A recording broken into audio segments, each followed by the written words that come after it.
Okay, welcome everybody to the normal June meeting, regular meeting of the school board, Marysville Education. So we'll start with the Pledge of Allegiance at this point in time.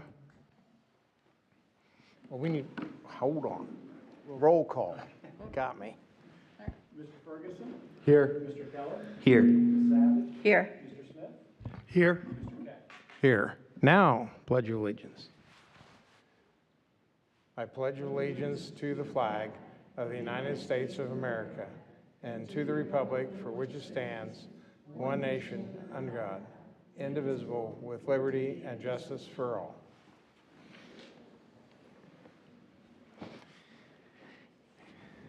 And then I need a motion to adopt tonight's agenda. So moved. Second. Been properly moved and seconded. Is there any discussion on the agenda?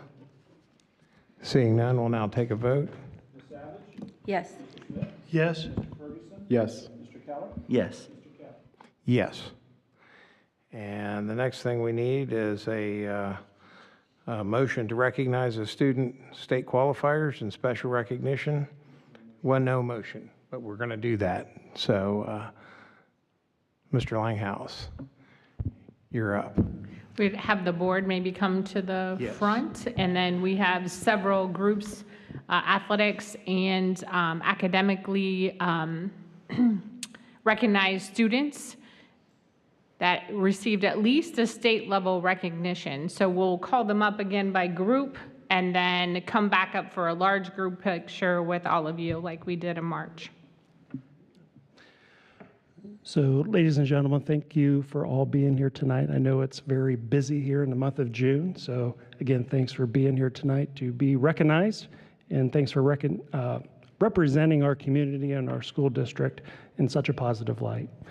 After your advisor or administrator or other adult talks about you, again, you'll go to walk through, you're going to shake the hands of the Board of Education, and then we're going to bring you back up for a nice group picture. Okay, so don't leave after you shake hands. Stick around for a picture. First up is going to be Assistant Principal at Marysville High School, Katie Morgan. All right. Good evening, everybody. So I just wanted to echo what Mr. Langhouse and Mrs. Allen said, that it's our distinct pleasure on behalf of Marysville High School and all of the 912 and district administration to recognize all of our state qualifiers today. You all are wonderful. Of course, it's a point of pride for us at Marysville at the high level, which you all perform and excel across all of our activities and pathways. And I also would be remiss if I didn't mention the family support and coach and advisor support. And lots of you are in the audience tonight, so I want to take a moment to thank you all as well. First up, we want to recognize our boys wrestling state qualifiers. Are any of them in attendance tonight? I didn't see anyone sneak in, but I do want to take a moment to recognize Boston Burkhart, Gage Counts, Carson Mize, and Trent Sharp.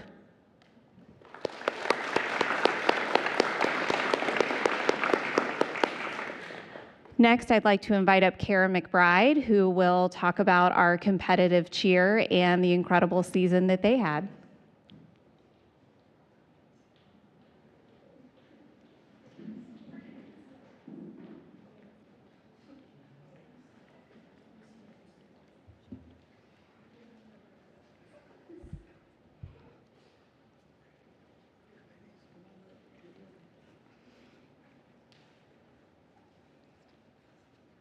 Hi, I'm Kara McBride, and I work with our competitive program here at Marysville. So we are actually representing both of our competition teams this year, our traditional and our game day. A lot of these girls do both, but we do have some that only do one or the other. Both teams qualified for our state competition this year, where both teams placed third. And then our traditional team also had a first place at Lebanon, and our game day team had a first place at our BITS competition and a top 10 semifinal performance at nationals. So we're just very excited for all of them and everything that they've accomplished this year. A lot of big firsts for our program. Now, one at a time.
The next group that we want to recognize and honor tonight are our girls wrestlers who qualified for state. Do we have any state girls wrestling qualifiers tonight?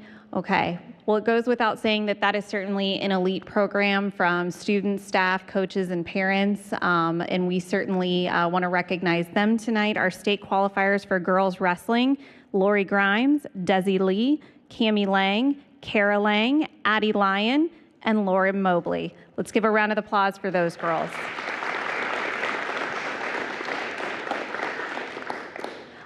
I want to invite Sherry Anderson up to the mic to talk about our FFA awards and state qualifiers. Welcome, Sherry.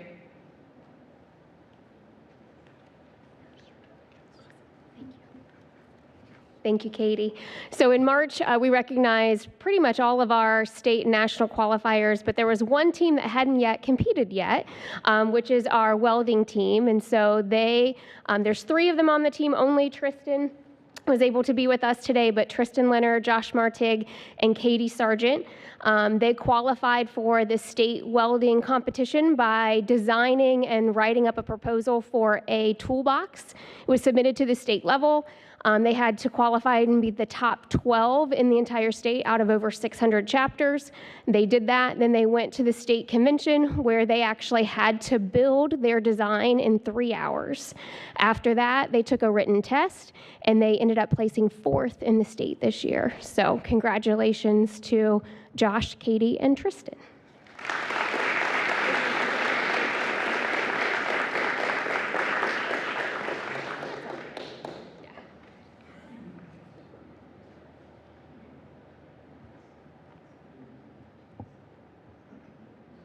Front and center.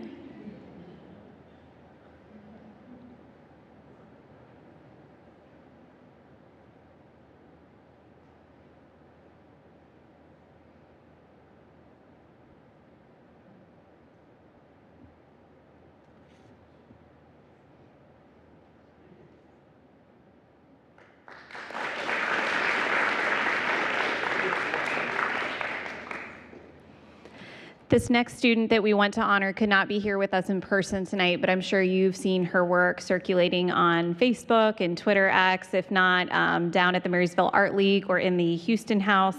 But we want to recognize Katie Hammersmith, who was a state qualifier at the Ohio State Youth Governor's Art Exhibit. So congratulations to Katie.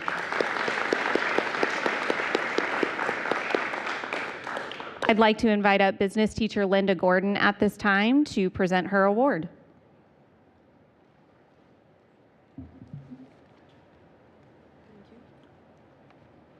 Thank you, Mrs. Morgan. Good afternoon. I am Linda Gordon. I am a teacher at Marysville High School in the business department, and we have a course that is called Advanced Computer Applications, and they test in Microsoft Office. There's 4 areas that they can test in. There's Word, Excel, Access, and PowerPoint.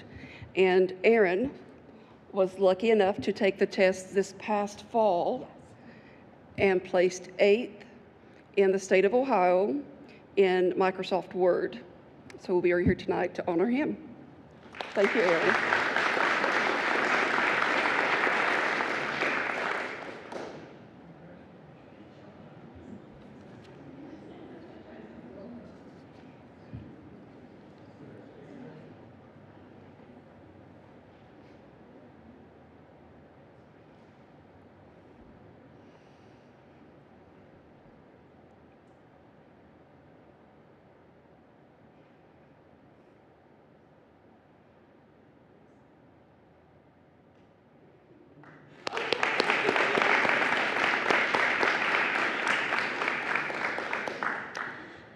And finally, we will welcome Mrs. Bree Bizarro, high school choir teacher, to honor her students.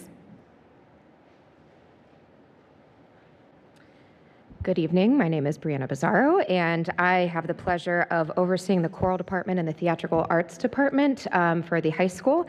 And this 4 students, yes, 4 students behind us represent 4 out of the 28 that make up our auditioned group symphonic choir. And this was the first year in a very, very long time that we went to compete at OMA district contest.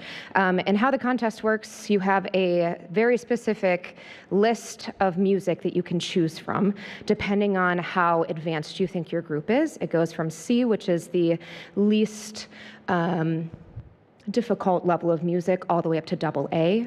The group behind me, along with the 24 others, most of them are at rehearsal right now or at work.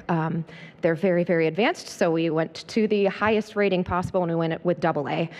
So we chose 3 pieces of music for districts, and there are 3 judges that sit and stare at your music and make comments the entire time while you're performing. They're looking for musicianship, expression, dynamics, diction, vowels, blend, anything that makes music music, not just singing.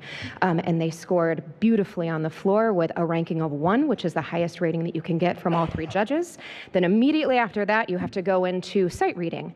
And you are given 4 minutes, and it is 4-part harmony, so think a church hymn in a way, if that's something that a good reference to use. And you have 4 minutes to prepare. I don't get to sing anything. They don't get to sing anything. They can speak through their rhythms as much as they want to and talk about intervals and how to approach it and dynamics. And then they say, it's go time, and you have 1 time to perform with a piano accompanist playing your parts. Then you get 1 minute to reconvene, talk about anything that was wrong, and then go, and they judge you. And it's not just based on notes and rhythms, it's musicianship and balance and blend. And they also scored a 1 on the floor from that judge. So that qualified us to go to states, which a month and a half later, you have to bring brand new repertoire of music at the same exact level, and you're judged on the same thing. And we scored 1 straight across the board. We're the only folks to do it at that event that weekend. So I'm very, very proud of them. They're phenomenal, phenomenal musicians. They make my job easy because of how intense they are with their learning process. So please give them a round of applause for their accolades.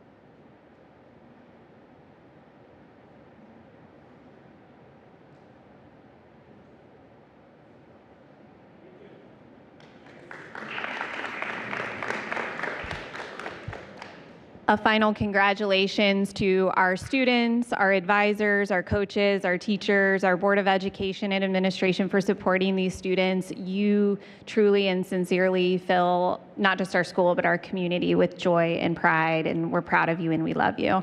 You are welcome to stay for the rest of the board meeting if you are so moved. It also is appropriate and A-OK for you to go enjoy your summer as well.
Okay, no public participation tonight. And that moves us into presentations by Kim Jude, Director of Student Services.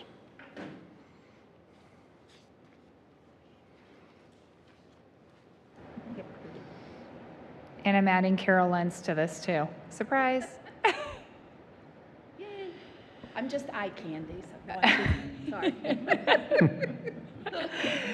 So we are here to present because nobody realizes that preschool is required. So we thought we would take you through preschool here in Marysville. And Carol so graciously came out of retirement part-time to help oversee preschool. So that's why she's here. She's going to talk about all the fun stuff.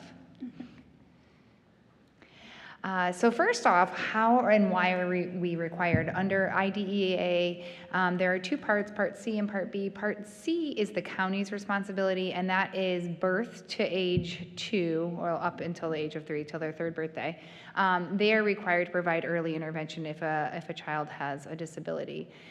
Once they turn 3, that's when Part B comes into effect, and we are required to provide services for students with disabilities. So if you see in the presentation, it says SWD, it's a student with a disability. So if it's suspected that a child has a disability, we would then evaluate starting right before their 3rd birthday if we knew it at that point. So historically, how we service these students, we partnered with the County Board of Developmental Disabilities, and the Harold Lewis Center is their preschool, and they provided services to most of our students. We have had, since I've been here, one preschool classroom that is a specialized learning classroom for students that are more impacted by their disabilities, and that currently was, or previously was housed at Mill Valley. Next year it'll be housed at Naven. So just like school age, we have to provide a continuum of services. And so we'll start all the way on the left, and that's the general education with itinerant services. If a child qualifies for services and they're able to receive those services in their general ed setting, then we do that. So we do have an itinerant teacher who goes to the WOW Center or Trinity or wherever the student is receiving their preschool services and make sure that they have access to their general ed curriculum and then any special ed services they need. So if they need the speech services, then our speech pathologist will go into that setting and provide those services. And then the itinerant teacher will make sure that they're able to access the curriculum using whatever tools they've been given. The next level is a special needs preschool, and so that's what we have at Naven currently, and those classes have 8 students with disabilities and 7 peers, but they are a morning classroom and an afternoon classroom, so there's 16 per teacher of students with disabilities. The next classroom is the specialized learning classroom that I was talking about, so that's a special needs preschool that does not have peers. The next one is a separate location, and so according to the Continuum, Harold Lewis Center would be a separate location because it's not a public school that's with peers. They have peers there, but it's not a public school setting. And then the final one is homebound, so students that can only get services in their home. So I do get asked quite a bit, where does preschool funding come from? And so this is where I tapped into Todd. Where does preschool come from, Todd? So our federal funding is $18,100. State funding is roughly $889,000. Obviously, local funds are included in to help make up the difference. We also have our peer models pay $150 monthly. And then as of the 2023-24 school year, we can start billing Medicaid for preschool services. So we do that, but right now I can't tell you how much that brings in since that's a new thing that we could just start doing for preschool. We can bill Medicaid for transportation if a student is receiving one of the above therapies on the day that they took that transportation. So if they get speech on Monday, or on Tuesday, but they don't have anything the rest of the week, we can bill for transportation on Monday, but not Tuesday, Wednesday, Thursday, Friday. This slide shows how many evaluations we have done in preschool for the last 4 school years. The number on the left, so if we're looking at 2020, it says there's 93 students that we did evaluation for. Out of 93, 74 of them actually qualified for students as a student with a disability. And as you can see, our number has grown drastically from 2020 to this previous school year, just a little over 50 students that we've had to evaluate. And that's including all the students between all of the ones in Marysville schools, if they're at Harold Lewis, Naven, all the above. And that same thing goes for this slide. This is the number of students we've served. So you get an evaluation, and if you qualify, you don't do another evaluation typically for 3 years, but you're still in preschool. So this year we served 185 preschoolers by the end of May, between Harold Lewis and Naven, and in 2020 that number was 130. So that matches about the 55 student difference in the 4 years.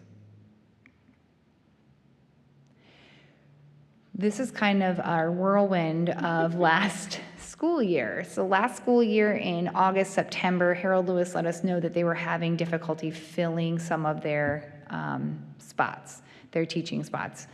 And as they filled them up, they kept letting us know, okay, we're getting close.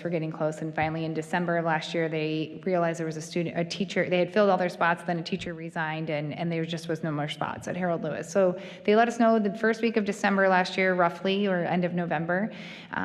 So we started planning immediately. We created the plan to start an in-house preschool of 2 classrooms. They could each have an AM class and a PM class. We decided to house it at Naven at the time, and then we applied for a preschool license through ODJFS, which Carol can get into in a little bit. And we hired 2 classroom teachers and 2 classroom aides. We ordered classroom materials, curriculums, teeny tiny chairs, mats, little kitchens, all the things that you need for a play-based classroom. By the end of January, we completed all of the professional development required, and we completed our state walkthrough, and we started preschool on February 6th. So that is our whirlwind of 2 months of creating new preschool classrooms. This year, we did expand that a little more because, as you saw, the numbers were going up. We hired a 4th preschool classroom. So remember, we had 2 that we hired in November, but we always had that one at Mill Valley. So we hired a 4th teacher for an AM/PM class. We also hired an itinerant teacher, so she could go out and do that general ed curriculum that I talked about earlier. We had to hire an additional speech pathologist. We had to increase physical therapy by additional part-time spot. We had to add an occupational therapist, and then remember our PTs and our OTs also service school-age students, so not just preschool. We had to hire Carol for 2 days a week to help us keep all the licensing in track and all of the things that need to come with preschool, and then we had to increase psychologists by 0.5. And now Carol gets to talk about the fun stuff. That's right. I'll get to show you cute pictures of kids, right? That's the fun part. So I also wanted to just share with you a little bit about our licensing and step up to quality process that we went through. I'm not sure how familiar you are with the licensing issues, and Kim sells herself short. To do everything that she did in 2 months, I'm amazed. Just getting all the licensure requirements that you have to go in, measure classrooms, make sure that you have, even the outlet covers have to be covered, and certain things have to be on the wall for teachers, like posted. I told her at the beginning of the school year, I felt like I was drinking from a fire hose. I mean, I have been in education a lot of years, had absolutely no clue what was involved in the preschool world. It has been an amazing journey for me, so I thank both Kim and Diane for that. Mrs. Allen, sorry, for that opportunity. It's been great. One of the things as far as the licensure goes, you do kind of serve 2 masters. So we have the Ohio Department of Job and Family Services. They come out, they kind of inspect the facility, your playground, different things like that. And they make sure everything is up to code and that you're meeting all those requirements. And then you also have what used to be the Ohio Department of Education, but the DEW that comes out, and they come out to see in terms of our step up to quality, like how many stars we get. So there currently, there's an opportunity to get anywhere from 1 to 5 stars. Mill Valley has been at it for quite a while. When they came out, they were able to get a 5-star rating.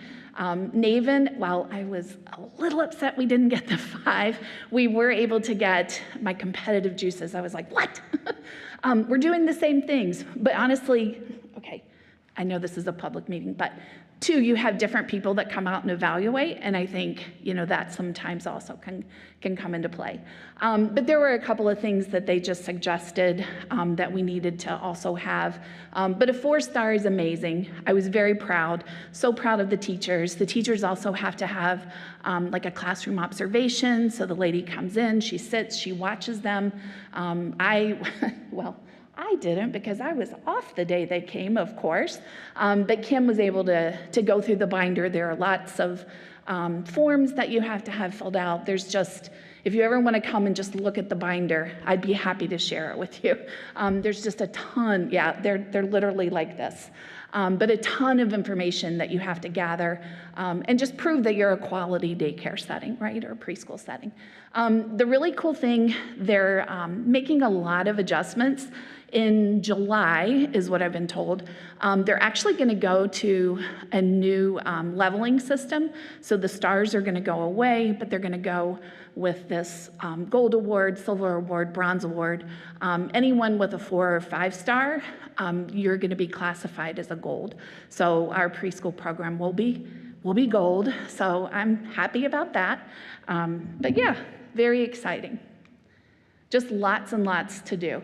As part of that step up to quality, we were required, but it's always good practice to get parent feedback. So I just thought I'd share with you a few of the survey results that we got. So we wanted to know, are you satisfied with the amount of information? One of the things we added this year, we added a preschool grade card. And when you say, wow, preschoolers have to have a grade card, there are standards for preschool. And so we do report, when I say grade, we're using the mastery system. So, are they at mastery, right? Approaching mastery. So we use the same language, hopefully, so then when it transfers over to the school age, parents will know. So this was exciting to see that 90% of the responses said yes, they were getting adequate information, in addition to like information that they get with their IEPs. How satisfied were you with the quality of service? I was excited. Like 95% of our families give us a 4 or 5, which I think is awesome. Then we also wanted to know your child's overall development. How well did we support your child's development? Again, 100% say, yes, you're supporting us and you're supporting our child. So I thought that was awesome. We also had an open-ended question. I just thought some of these were kind of interesting. They talked about how much progress their child's made. So confident sending him to kindergarten now that he's learned the structure of school. The one family just said they'd had little time in the program, but it's amazing how much my child is telling me sentences in perfect English. Very grateful. Again, I was very pleased with the results. And then Kim's going to talk a little bit about challenges. She gives me all the boring things. I said, hey, why don't you go back? So the challenges we're facing for next year is we're starting at Naven with 7 classroom spots roughly. We're having kids move in, come in. So anywhere between 7 and 10 classroom spots. And then of course 21 itinerant spots. Typically those students were older, so they're all going to kindergarten, but we'll fill those up quick, I think. Harold Lewis is still looking for 1 intervention specialist. So right now they're starting the school year down 1 teacher unless they hire someone before August, which they could. Our occupational and physical therapy numbers, both school age and preschool age, are increasing, which puts a burden on them because they do have caps. And then the physical space, we all know about that. Physical space, we're running out of space to put kids. So Naven, I think we filled them up by moving the Mill Valley preschool over there. So that'll be fun. Back to you for fun photos. No, I thought, what's preschool without seeing some cute faces, right? So you just have to, Naven's Twitter feed, well, X, sorry, she always also uploads a lot of our preschool pictures. But the kids they were amazing. You walk in every day and they're just so stinking cute. So I thought you should see some of their little pictures. We did have a Christmas program where we invited, believe it or not, they actually performed for a good 20 minutes. I mean, I thought we were doing really well to get up and sing and do different dances, and then the families were invited to come back, excuse me, and make gingerbread houses with their child. We didn't do field day with Naven because they held it on a day when our kids weren't there. But we did do like a little mini field day at the end of the year. And you can see we have play-based every single day. And we did do a graduation this year. There might be a familiar face in there to one of you. But they were just our first graduation, and these kiddos are going on to kindergarten for this upcoming school year. So we wanted to send them off with kind of a nice farewell as our first graduating class. So I think it went well. I just can't believe how quickly the school year flew by. We're constantly evaluating, constantly, adding new students, but it's awesome. We already have August almost filled for evaluations. Yes. So we didn't know if you guys had questions, but we appreciate it. And when she said we got to present, I said, oh, yay. we should have brought the preschoolers with us. I know, right? We could have had them sing songs for you. I should have put their video up. I probably had it. Well, thank you very much. I did have one question. How long does it take you to screen these students to see if they qualify? So we do a child check first, and then once we do a child check, if we think that could potentially be something wrong, we suspect a disability, we have to do an evaluate, or we have to do a planning meeting within 30 days. So sometimes that's a day, sometimes it's 30 days, just depending on what's going on. After that, after we do a planning meeting, we have to have an evaluation done within 60 days. Again, could be a week, could be 60 days, just depends on what's going on. And then if they qualify as a student with disability, then we have to write an IEP. The law says within 30 days. It's not typically 30 days unless it's over a lung break or something. So it could take up to 4 months, but it doesn't typically. But how long is the actual contact with the student that you have to spend? The evaluation process. Yeah. How much time, hands-on, eyes-on. So the screening process is a couple of hours. The evaluation process, it depends. At Naven, we do evaluations on Mondays. And Thursdays. And So Thursdays. they come twice during that week. And then at Harold Lewis, they come 4 times at there. So significant. Yeah. Oh, for Yes, sure. yes. Yeah. We want to make sure, we know little ones, right? So you might not act the same as you do the first time you walk into a place as you would the second time you walk into a place. So we try to make sure they're very comfortable and have some familiar faces before we place any thought on. And we actually, if you don't mind, No, go for it. we take them down to the classroom on one of those days, and so they're interacting like they're one of the class. And then that way, but there are other people that are observing them and getting information. So it's not just one-on-one, but that second day it's more of a play-based evaluation. So we can kind of see how do they interact. In some very rare cases, we've had to extend that just because we didn't feel like we got enough information, so we wanted to see the child again. So we might invite them back, for an additional day or two. Just to see, are we getting the same information?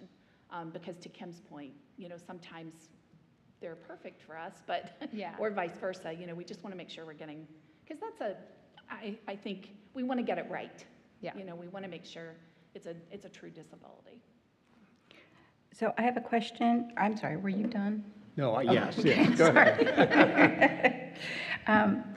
What do you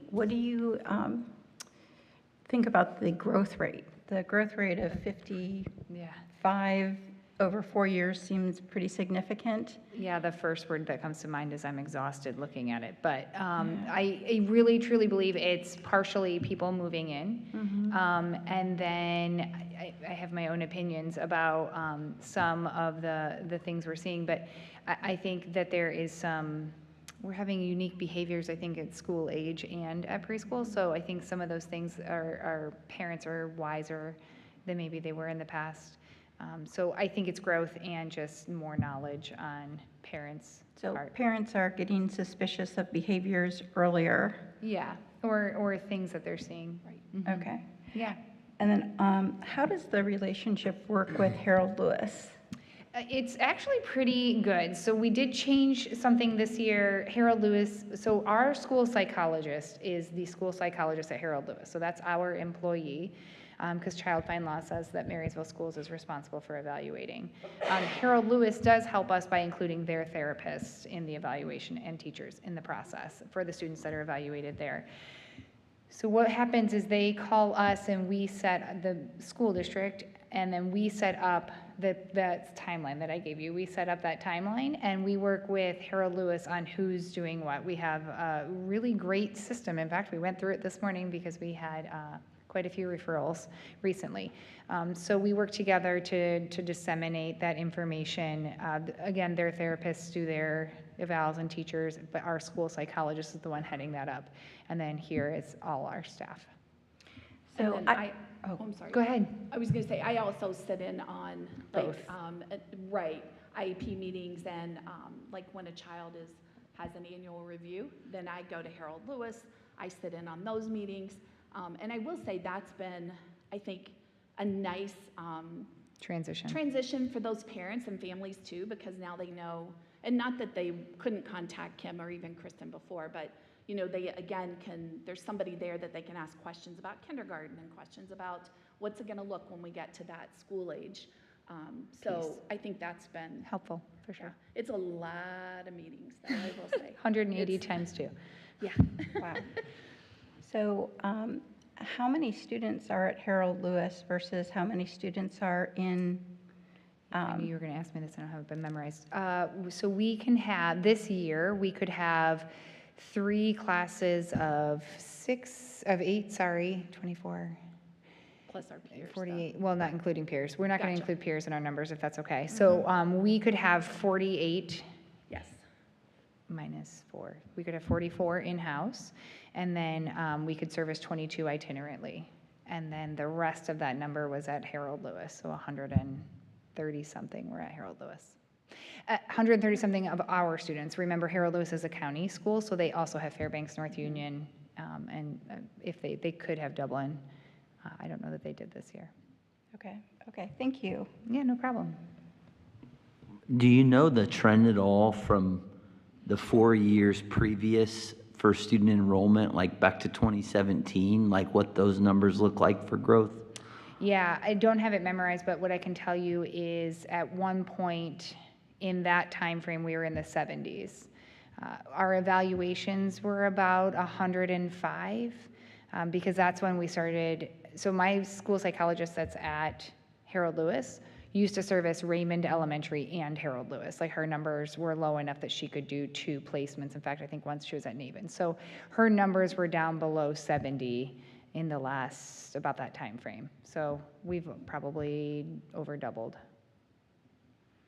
Is it safe to say like every 30 students, you're adding a staff member, a teacher? Yeah, so it's about 24, 16, it's about 16, really. We have to add another staff member. For every 16 students in our current model, students with disabilities, we have to have a teacher and an aide. So every time we add 16, and then most students in preschool, not all, but most qualify for speech. And so that takes our speech. When you add those 16 that are identified, you're also adding the peer models. Yeah, then we're adding 14, Correct, yeah. 14 peers. Sorry, I was thinking total number of kids, not kids sorry. from your world. Yeah, so. sorry. So I think total, I'm right with you. Yeah, So for every 16 students with disabilities, we can take 14 peers. we don't always, to be in full honesty, we don't always fill the full 14 at the beginning of the year because sometimes a student might unqualify. So they had speech and they mastered their THs or whatever they were working on, and then they will then swap over to be a peer. So we might have 1 or 2 spots that we save just for those rare cases, and Harold Lewis does the same. I will say we're getting phone calls upon phone calls from people who don't live in Marysville even, that Yes. want to bring their, I mean, I think that's a great, we've heard great things about the program. Are we allowed to come? It's like, no, sorry. We're not. We but- can't do that, but it's nice that the word's getting out that we have a nice program, but then it is hard to tell people no, but we have to. Yeah, this may be a question more for you, Diane, but are we getting to a place where we're running out of room to add more preschool? Because we have to have, kindergarten seats in first grade and so on. We're starting to get very tight. So Naven was originally our building that was dedicated to overflow. And we've used up that space with preschool. So we're continuing to monitor that. I think our new enrollment study will help us too. But we are keeping an eye on that. We do have some space across the district. We have space at Raymond. But one of the questions you ask yourself is about transporting out to Raymond, but we might have to end up doing that for different grade levels as well. I think one of our most significant challenges is really the email I sent all of you today, that Kara reached out, and there is potential if there is not a successful levy on behalf of Harold Lewis, that they are, their reduction or contingency plan is preschool. For us, according to Kim and I going back and forth, taking on those students and that staff would be a potential of about a $2.5 million increase that we simply haven't been planning for at this point. So that is something we'll have to have further discussion on as well. That doesn't even encompass the space implications. If Carol had her way, she would build an entire preschool with really fancy things. Oh, yeah. I mean, originally that was part of the conversation as we prepare for facilities planning. Would there be any type of partnership with Harold Lewis where we could have actually a preschool center as a part of that plan? But certainly that's underway right now, so I don't have an answer to that yet. That was one of my questions is, I know it sounds like we have 2 locations, Mill Valley and Naven, and so would it make sense to, when we're doing our facilities planning, is it a recommendation that we have 1 location for 1 program? So Mill Valley is moving to Naven this year. We're going to have them all at Naven, just for, like you said, ease for students if we need to change classes or in or out of our specialized learning classroom, and also transportation and things like that. So I think it's a plus for the teachers as well, being able to collaborate and learn. The Mill Valley teacher is very seasoned and has been at this for a while. The others are newer to preschool. So I just think that collaboration as well will be a plus for our kids in the long run. Nice.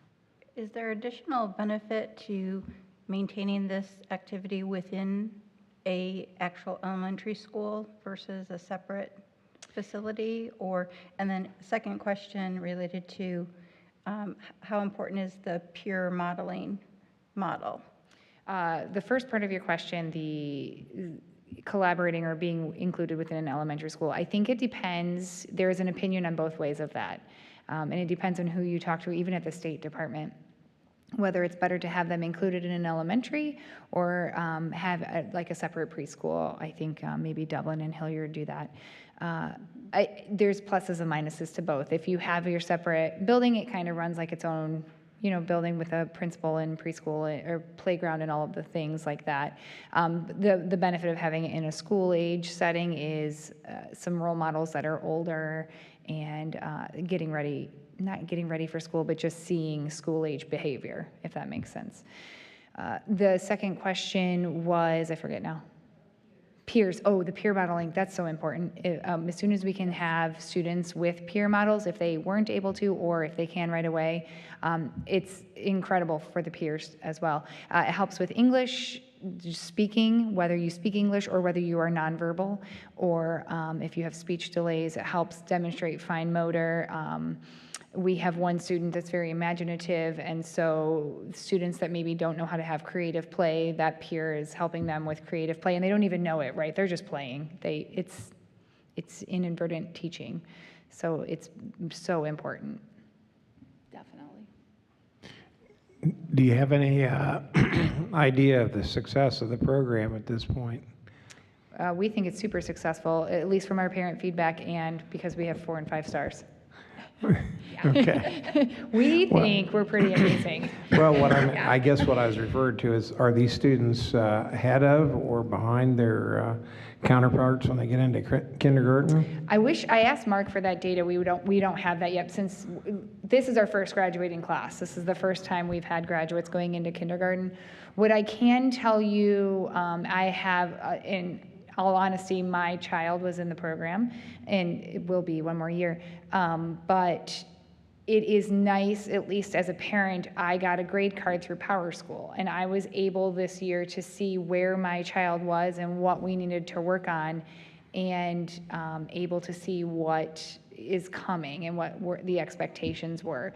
I also, if you don't know, have 2 much older children, and they went through preschool other places, and I think they did a fantastic job. But the academic knowledge that my youngest has compared to what my others had, I've actually compared work. It's really neat to see how well we're doing. Not that the other program did poorly, if anybody knows where that was. They did a great job too. And I think, just as a former kindergarten teacher, I mean, just being able to line up, go to the restroom, take your book bag, hang it up, put your coat away, like all of those things that, for those children, and please, there are kids that can come in and do that even without preschool. But I just feel like, yes, you have that knowledge as well, not just the academic knowledge, but just the knowledge of how to play school. And use glue sticks and go to centers and follow a schedule. And it's just, I think it's very beneficial. So I wish all of our kiddos had that preschool. I will say, to your facility question, tiny potties would be helpful. Tiny what? Potties. Oh, yes. Sorry, we took a lot of time. Yeah, Kim, I'm kind of sitting here reminiscing a little bit. You and I had a conversation a couple of years ago as I was getting ready to go to Washington to try to get more federal funding. And it always disturbs me when I look and see the requirements that the federal government imposes on local school districts and the level of funding that the federal government then provides in order to meet those. And I know, when children with disabilities show up, the services that they require are not inexpensive. Mm-hmm. And you have smaller classrooms with more adults, and you've got specialized services that are coming in and out. You have a room that could hold, 20, 25, that has 16. 12, 6, 8. There's a tremendous cost. The other thing was, and I mentioned this at that time, I said it here before, my conversation with you that day lasted about 2 hours, and it was the most depressing conversation I've ever had with anybody in our school district because of the amount of reporting, investigation, information gathering that you and others that are working with you have to go through. It's just astounding to me. All the different steps, all the different things that have to be put in place for every single child. And so I want to commend you once again, commend Lynette, and everybody else that works in the special ed student services area in our school district for all of the dedication, the above and beyond that they go to for every single one of our kids. It is laudatory what they do. Our staff is amazing. They're amazing for Yeah. sure. They do above and beyond care. In fact, someone's device over the summer isn't working, and the speech therapists are like, I need to go to their house and help fix it so they can communicate all summer. So Yeah. They just have great staff. Well, thank you. Thank you very much. Thank you. Mr. Ferguson, I think you had a couple questions still, right? Oh, I'm sorry. Oh, I'm ready. Go ahead. It's okay. Thank No, you. go ahead. You're fine. Yes, okay, a couple questions about funding. So the slide says between federal and state funding, it's about 900K. Does that cover the cost of our? No, and the one thing I want to say about Medicaid on there is our staff tries to bill Medicaid. It is very tedious and time consuming. And in fact, one of our very type A staff members who would never do anything wrong ever, it took her 9 months to even get her Medicaid number approved. They made a mistake. And so she didn't get it approved until March, and she was going to have to back bill for the whole school year. So although we say we can bill Medicaid, it takes time away from kids too. So it's this weird balancing act. And then I think he was referring to, we also can claim catastrophic costs, but not for preschool, I don't believe, Todd, right? Yeah, so we don't do that for preschool. Do we have a rough idea of how much the preschool program costs at this point in time? Because about 900K is what we're receiving from federal and state. Is it about 2 million, or what's the rough window? So, Okay. I mean, if you're saying, if they did a rough math, it was 2 point whatever for 10, like 10 teachers, right? We have 5 teachers now, so, probably about 1. That was for the whole, Oh, that was for the 10 whole- teachers, 20 aides. Oh, that's addition, but we have currently 5, so if you cut that in Correct. half, Okay, so about 1.5. 1.2 or something. 1.2. That's a guess, that's not set in stone. No, I understand. I just think it's important for the public to realize that when we're looking at the upcoming levy, this is something we have to do, and it's a significant cost, and the funding is not necessarily even coming close to 100% or 70% of it. So I think that's an important note to make. I do want to just make, my daughter was a peer and graduated, and I think something that the parent-teacher conferences are exactly the same as your K through 5. So you still have the parent-teacher conferences. I believe all students do, and it's the mastery learning, and your check-in. And then when she went to Edgewood to do her kindergarten assessment, she seemed to be prepared for kindergarten. And so that's something that is a value added for the peers, and I hope also for all the participants. That's great. And I don't know what they're doing with classroom management, but I was at Naven at the cultural expression event, and my daughter's class came in behind us and was without a peep. They're stealthily and holding hands and following directions. And when she's at home, we can't even go in the restaurant without people making noise and stuff. So classroom management is very great. It was always quiet and calm, at least when we were around. No, seriously, they're magic workers. I have no Yes. idea how they do. I was at that same thing, and I said, how in the heck are they in here? And Yes. perfectly fine. I need some Better than our training. fourth graders. If there's any training for the parents, please sign me up. I thought So- I had patience as a kindergarten teacher, but I'm telling you what, they have it. Yes, they do. Those teachers and the aides do an amazing job. They do. So kudos to everyone that's participating in this program. Thank you so much. Thank you. All right, thank you very much. And we're on to the superintendent's report.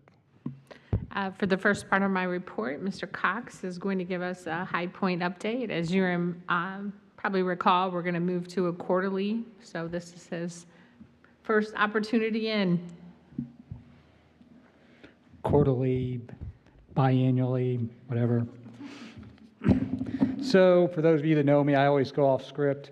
So I'll get a little bit off script. I didn't know Kim was going to be here tonight, but just a personal, there's a couple of things. There was discussion about the IEP process and onboarding those kids. And I remember going through that with my daughter, and I even had people from outside districts warning me about how hard that was going to be and how hard Marysville was going to fight me to not allow my child to be on an IEP. And everything they did was 100% opposite of what everybody told me. They were so welcoming, so awesome, so great. And I'm telling you, that every day those intervention specialists are doing very special things in the classroom to allow kids who otherwise would be left behind to be mainstream kids that are successful. And, you know, my own daughter, she would have 100% been left behind in the days when I was in school. Instead, she's going to college on a significant merit-based scholarship, and that is 100% Kim and her team's responsibility. So they're amazing, and they deserve all the support you all can give them and that the community can give them. So there's my commercial. Now let's talk about High Point. All right, I don't have a whole lot to present. I sent you all a summary today, as well as just some supporting documentation, as I will always do ahead of these. And, you know, Diane and I talked. If I have anything significant that I feel like the board needs to hear about during the, in between my times presenting, of course, I'll come back in and present those things. But just a couple of things. The biggest thing that I think is important with High Point, just like here, and just like any school system, what the biggest challenge today is hiring good people. Especially when you're hiring people from industry. You're taking people who have six-figure jobs and offering them, you know, a $50,000 job, and that's going to be just as hard, if not harder. And so finding people who are at that stage in their careers where they want to do that is challenging. But then once you bring them in order to keep them, you have to help them be able to teach. You've got to give them those skills.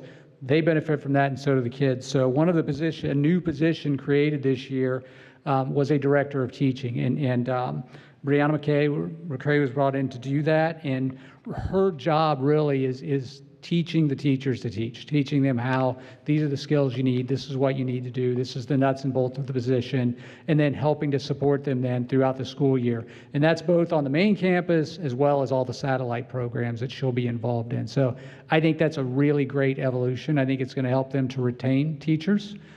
First of all, but then secondly, I think it's going to create a better experience for the kids as well. So I see positives from that all the way around. Next up, hey, we had our convocation. That's done. Currently hiring. So just again, like every school system, they continue to look for folks. At the main campus, there's openings in math, English, and social studies. So if you know anybody that lives in Bell Fountain looking for a gig, you might pass that along to the folks at High Point. So recently had, back in last week, there was a STEM camp hosted at ECHS by High Point. 55 students were at that camp, and it was focused on engineering, IT, and media. So from all reports, that was a highly successful camp, and the kids loved it. Student growth at the main campus, we've talked about this before. So it's growing by 20 students next year to 632.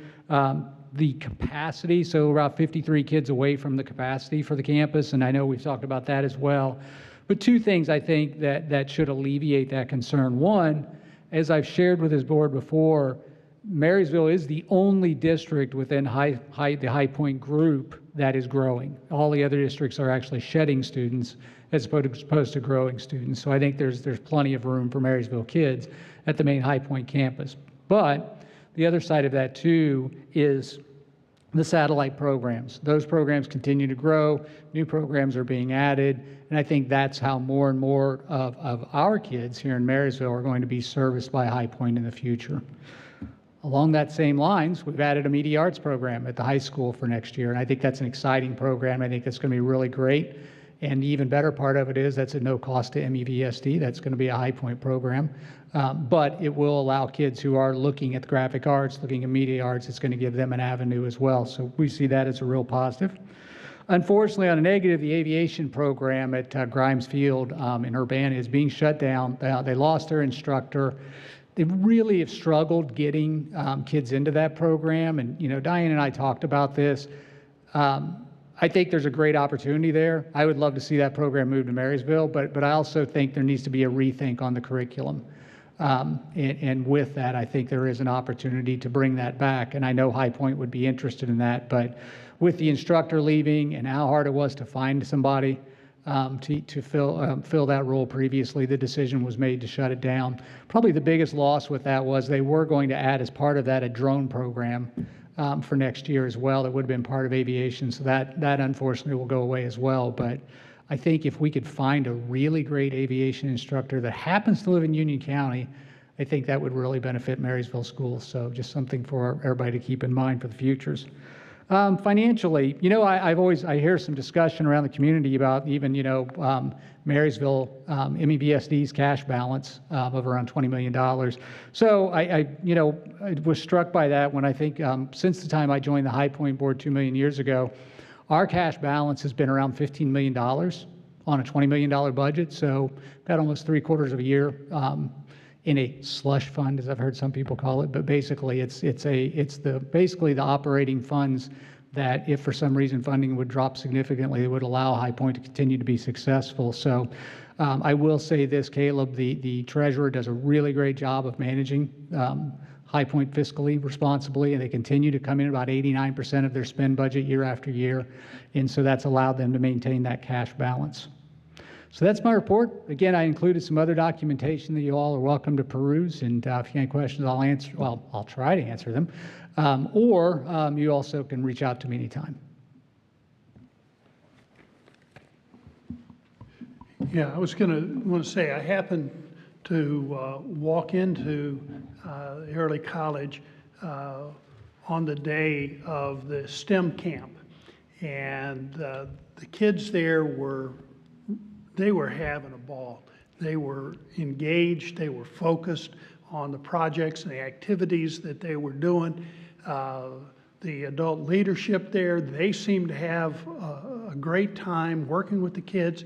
I didn't spend a lot of time, just kind of wandering through and able to look and see what was going on, pause a little bit and kind of catch a sense of what was taking place. But that was great, and I really appreciate the opportunity for kids to come and have that experience and learn a little bit more about what High Point can offer, and also I think that transitions to some of the programming and some of the pathways that we offer in our school district.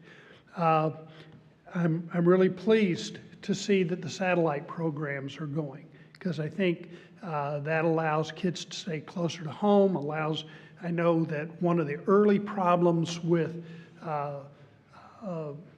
that we had with High Point when it was initially built was that if kids wanted to be on a football team or in the marching band or swing choir, sometimes just the transportation and trying to be from one place to another, having satellite programs allows for kids to be able to take advantage of programming from High Point and be immersed in all the other activities that our school district is able to offer. So really appreciate your work and time that you invest in this.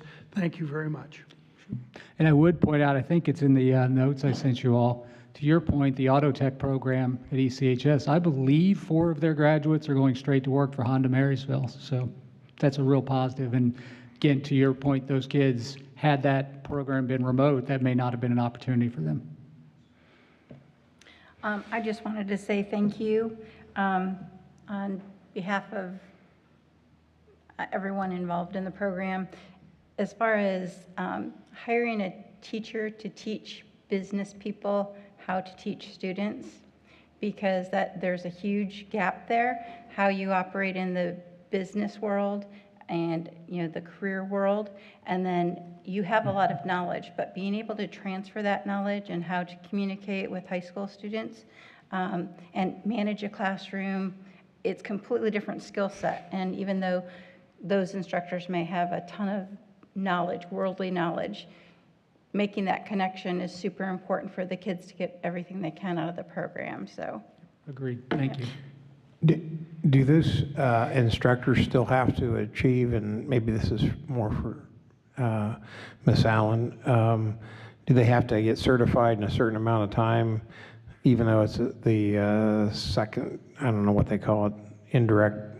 There's an alternative Alternative, license yeah. process, yes, that they have to follow in order to So they be have a certified. timeline, they have to get that done, in addition to learning how to teach, and in addition to doing all the other minutia. There are some requests for more flexibility, and there is now a different pathway you can go through with the state board. So there are more opportunities, and they're also right now revising some things around a military pathway, so people who served could be licensed. So I think the state is being more creative too about opportunities. And I actually know Dr. Smith was a ringleader for looking at different ways to even working with companies to say, hey, if you supply the person, right, we can work out mechanisms to pay the person, kind of as Steve opened, to convince someone to come into the teaching ranks from a job where they're making more money is challenging. So we've been, or I would say Dr. Smith has been able to kind of work out some agreements, help people through alternative pathways now for licensure. So that's been good. That's fantastic, because we in 40 years we've gone backwards. The superintendents used to look out in the community and say, well, there's a farmer out there that has a lot of free time maybe, and would be a good mechanics teacher or whatever, and they'd go out and talk to him, and suddenly they were teaching, and the state would listen to the superintendent's recommendation, and now there's so many hoops to jump through, or at least it sounds like it's changing, but it's substantial. Anyway. Yeah. Thank you very much for your report. I was looking at the breakdown of the 60 students entering the workforce from this graduating class. 35% continue their education, and then 5% enlist in the military. The only thing about the military, I don't see any Marines here, so we got to do some better job promoting the United States Marine Corps. That's just a joke, but with the aviation program, I think that is definitely a need. It's a market need. There is the Young Eagles program. I'm not sure if you're familiar with that, but that happens here in Union County and other airports. They have volunteer pilots, so maybe drop some business cards and see. That's a great idea. See if there's any potential instructors from there, because I happen to trip into that exposure, and it sounds like a good program. So thank you for everything you're doing. I think, I don't for sure, but they had graduates stand up. They were entering the military. Wasn't a Marysville kid, but I'm pretty sure there was at least one Marine there, Jermaine. I'm pretty sure. I'm just looking at this board update, and I didn't see any Marines. But sorry. I think there was, but it might have been somebody from Urbana. I see Navy, National Guard, and Army and Air Force. We need Space Force too eventually. So gonna need Space Force too. Yeah. There you go. We'll push for the Marines for next year. Thank you Thank you. Anybody else? Thank you very much. Thank you all. I'll see you in 3 months, not 6 months, 3 months. All right. All right, other items, I just wanted to give a quick enrollment update.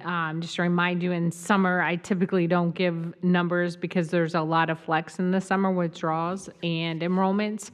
But we do kind of track that K grade level. So right now we're setting at 32 students in Alt K, which is 4 less than last year.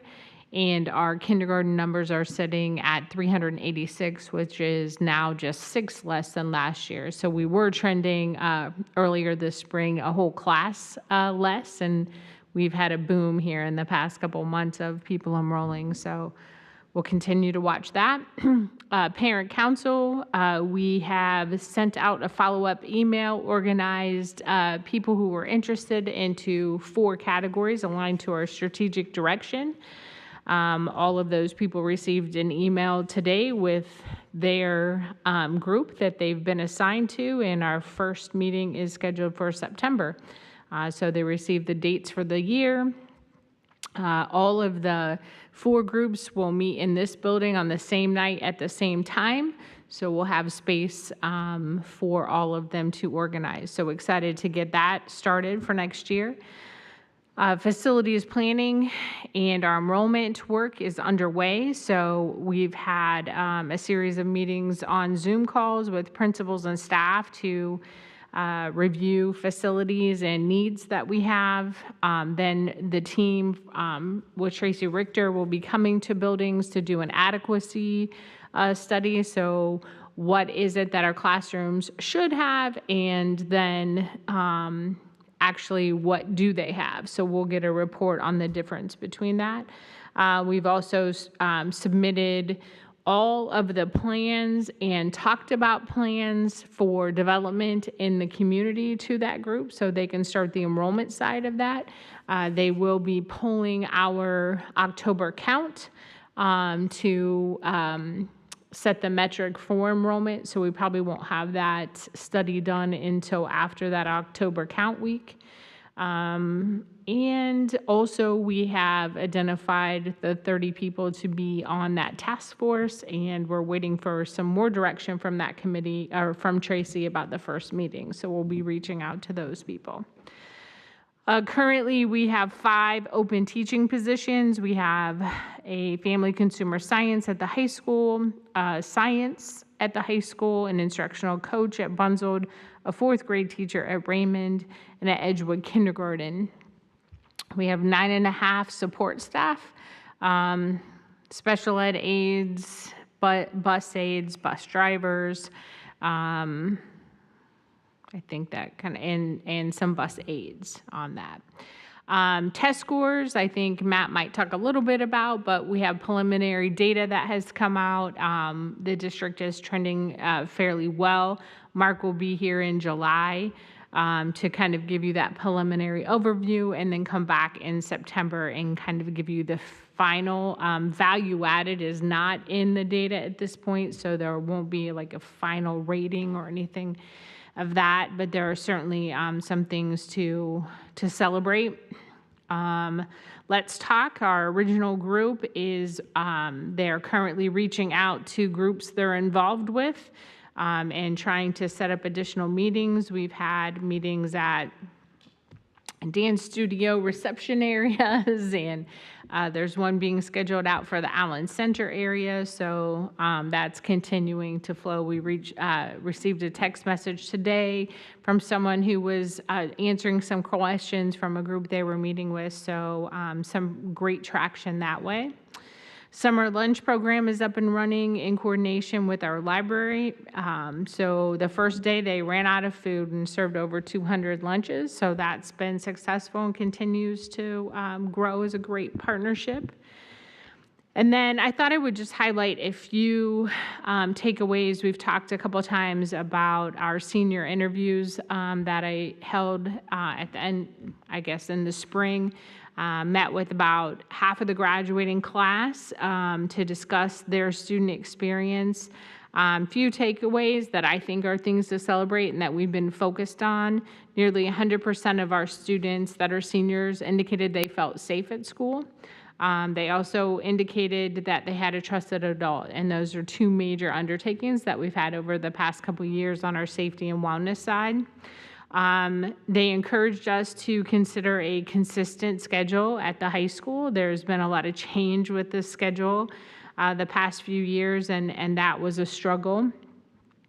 They also encouraged more support for EL students. A lot of our students who even were not EL students were spending time tutoring students who were EL, and really spoke on behalf of more support for students. They also expressed a need for more career exploration throughout the grade levels, kind of getting back to our goal of you're graduating to something, and there's this collective experiences that you've had at Marysville that would lead you to that decision, and they said that's an area that we need to continue to work on. We also heard a lot about students on IEPs, so it was ironic they were here tonight, needed higher levels of inclusion in the elementary setting, that they oftentimes felt singled out. And so looking for more ways to make sure that we're being inclusionary and not singling students out. And that there was a high value on AP and CCP courses in order to prepare kids for the next step that we're going to college. Those are a few highlights. There's certainly many more, but some that I wanted to share that were directly aligned to the work that we've been doing. And that's all.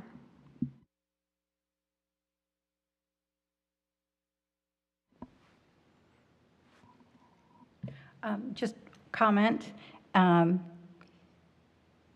you for the Let's Talk presentation materials that are on the website. I was going through those yesterday, so actually anybody in their own home can sit down and listen and see the whole presentation, take their time, reverse it, go back, look at documents. There is a detailed level of information, fact-based information about our school district and our school district finances available to anyone on the school website. Yes, there's a red tab at the top that you click on. And then also I should probably inform you, our new website will go live the end of this month. And that there will be a red pop-up basically that will hold that information as well. Yeah, on the facilities planning, I think you kind of alluded to the fact that we'll be waiting for the attendance numbers in October. So we would maybe November, December be able to get something. Yes, I think that's pretty reasonable. So we like to get the school year in. The state count is that first part of October. And then we're continuing to send information if there's anything else that comes up from Planning Commission or something like that to them as well. So I would think that time frame would be reasonable. Now that Facilities Commission, they're gonna, we paid for a evaluation, 3 years ago, 4 years ago? Yeah, and so we're working on data that's 4 years old. Will this be updated annually and be a running estimate at this point in time on numbers? And We wouldn't have that group updated annually just because there would be a cost involved. But that's something that and that's what they do. I mean, most, these growing school districts in Ohio, Central Ohio that do that, they do update it occasionally, but you don't need to do it every year because they are very good at what they do, and we've seen pretty good results where those numbers are accurate. Okay. Yeah, that's what I was going to say. We've run, according to our last enrollment study, pretty much on track. I think certainly we're concerned about the amount of growth we're seeing right now, and it marries well with the overall facilities project. Mm-hmm. It comes with the enrollment study will come with a 10-year projection. Is that? Yes. Wow. And again, it's like any projection, the further you go out, the probably less information you have, but it will certainly provide us, when we completed the enrollment projection last time, we didn't have preschool in our buildings like now. So it's going to be able to encompass a larger scope of what our current programming is. That last study was done December of 2021 is when we got the results. Okay. Any other questions? All right, we're on to the treasurer's report. Okay. 2 items. One, you might remember probably close to 2 years ago now, we ordered a school bus that we never received. So we actually going to be receiving that either, we may have received it today. If not, we're going to be receiving it very soon. We also have a grant, a $45,000 state reimbursement grant that we'll be able to apply towards that bus. So that's going to help with a good bit of that. So that was some good news that we recently received. Also, you may have heard on the news within the last week or so, there was an Ohio Department of Education error in the state foundation funding. It basically meant that multiple school districts received more funding than what the state foundation formula would have calculated. Big picture, it was about a $20 million statewide number. They didn't give numbers on individual districts, so I reached out to ODE. The impact to Marysville schools this year was that we received about $109,000 more than what the formula calculated we should have. The good news is that the state's not going to do any type of clawback, so they're not going to, try to take that money back from us. The potential bad news is that our projections for state funding are partially based on what we received this year. So if all other factors remain the same, which they will not, other things are going to change, but if all things remain the same, then you would likely subtract $109,000 out of each year in the forecast. So fiscal 25 would drop 109, 26 would drop 109. So, it would have a relatively significant impact on the forecast. But like I said, other things will change. We'll get an update as soon as we can. See, enrollment's going to have a big impact on that as well. That's all for me. Any questions, comments? Seeing none, I guess we'll go to my report. I have 4 items here.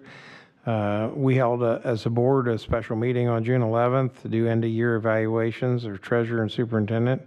I think those went very, very well. And I'm working on a report on that at this point in time. Our June 18th special meeting was discussed the impact of a budget reduction and specific staff members in our district. We have another one of those meetings, July, is it 22nd? Yeah, I guess it is, yeah, where we will probably formalize those. And we were scheduled to have a special meeting in coordination with the Marysville City Council earlier this week. We decided to postpone that. We haven't had any subcommittee meetings, and we need to do that to make sure that we're on target. It looks like that joint meeting will be later this summer. Stay tuned for a date. Next community coffee is scheduled for July 14th in the community room. And I think Matt and Jermaine are signed up for that, but I'm not positive. Okay. And then we have gotten some, quite a few emails, I have anyway, in support of the library, and also a few not in support of the library. And I tried to answer those as fast as I possibly could. And I just tell you that I personally am in support of the library. We haven't passed a resolution or anything on the board, but I think the general consensus is that we support the library. But we do have some people that in the community that are hoping that we will take some kind of action against the library for their pride presentation, I guess is the way I would put that. And we've looked in, well, Mr. Smith has looked in diligently to the Ohio Revised Code, and I'm going to let him explain that at this point in time. Public libraries, what we know as a public library, can be created by the county, by a city, by a township, or by a school district. And the Ohio Revised Code is very clear as to what the relationship between the organization that founds a library, a public library, is. The section of the Revised Code is 3375-15, the appointment of trustees. And in Section A, it begins, in any school district in which a free public library has been established by resolution adopted by the Board of Education of such school district prior to September 4th, 1947, or by resolution adopted by the Board of Education of such school district under a section of the Revised Code after the effective date of the amendment, but prior to January 1 of 2012, such library shall be under the control and management of the Board of Library Trustees consisting of 7 members. So it is, I think, clear from the language in the law that the library trustees have control in the management. In Section B, it goes on and says the Board of Library Trustees shall organize in accordance with a section of the revised code. The Board of Library Trustees shall have control and management of the school district free public library, and the exercise of such control and management shall be governed by a couple of sections of the revised code, and it basically those just authorize them to take actions that you would need to have in order to function as a government entity.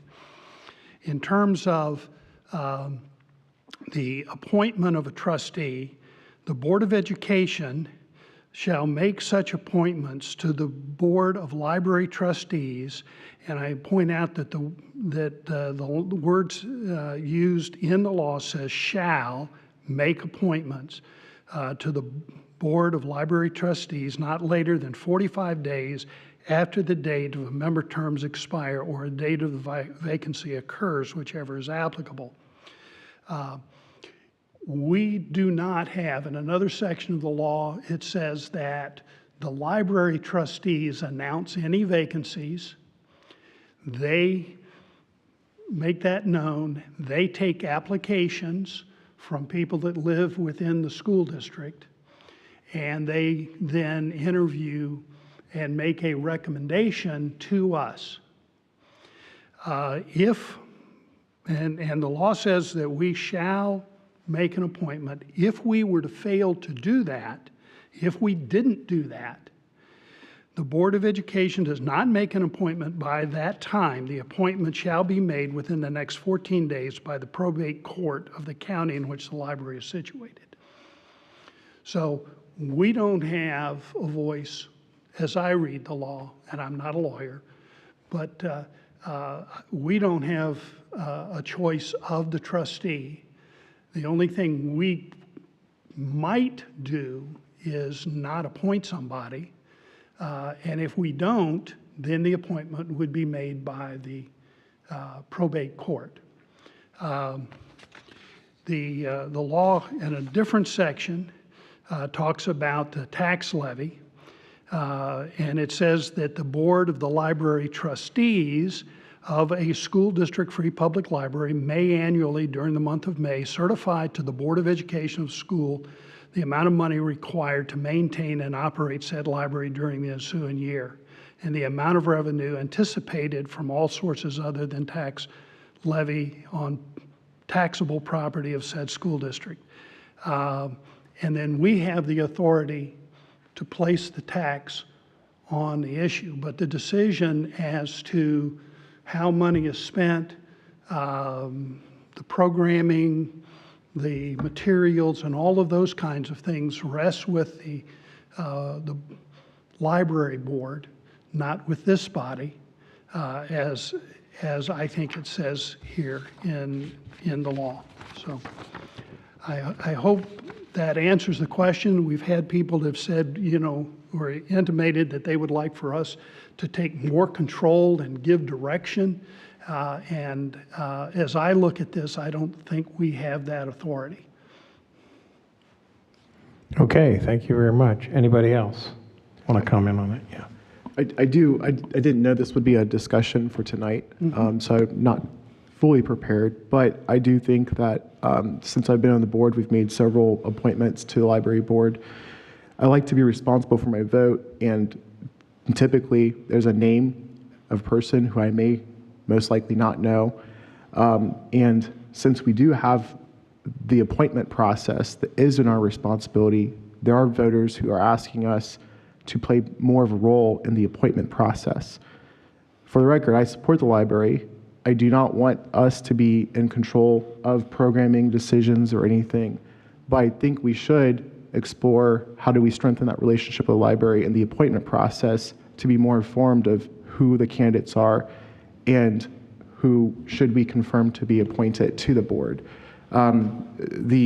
That's my personal thing. I think we could maybe possibly look at board policy or even have those conversations with the library board, just to see how that appointment, other legislative bodies, commissioners, county commissioners, city council, they have interviewing teams. So they have their commissions, county commissioners, they have other departments that have boards that they appoint, and they have a process. And then obviously our legislative bodies like the state house, they make appointments and they have a vetting process as well. So I think that's what I'm hearing from people is, hey, they're not asking for us to take control. There are some people who are saying take control of the library, but there are more educated people saying, you appoint the board of trustees. Do you know who you're appointing?